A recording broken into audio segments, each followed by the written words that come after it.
ขายเครื่องตัดสติกเกอร์เหมาะสำหรับงานสติกเกอร์ติดรถยนต์เหมาะสำหรับงานสติกเกอร์ติดรถสติกเกอร์ติดหน้าร้านโลโก้รูปภาพป้ายโฆษณาป้ายต่างๆตู้ไฟกล่องไฟแกะลายกระจกเขียนผ้ากรอบรูป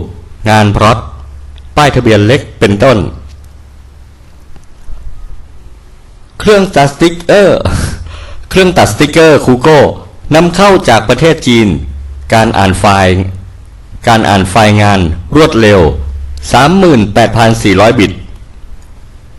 ซึ่งเร็วกว่าเครื่องตัดอื่นๆโดยทั่วไป 9,600 บิต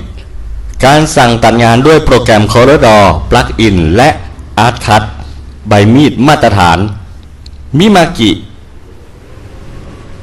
หน้าจอทัชสกรีนและสามารถใช้ SD card ได้การเชื่อมต่อคอมพิวเตอร์ด้วย Serial Port และ USB มีขาตั้งและฐานรองสติกเกอร์ม้วนใช้งานง่ายเสียงเบาตัดงานที่มีรายละเอียดเยอะหรือมีขนาดใหญ่ได้อย่างต่อเนื่องโดยเครื่องไม่หยุดอ่านแรงกด 0 ถึง 1,000 กรัมความเร็วในการตัดงาน 500 มิลและไม่จำกัดความยาวในการตัดขนาด1.30 เมตร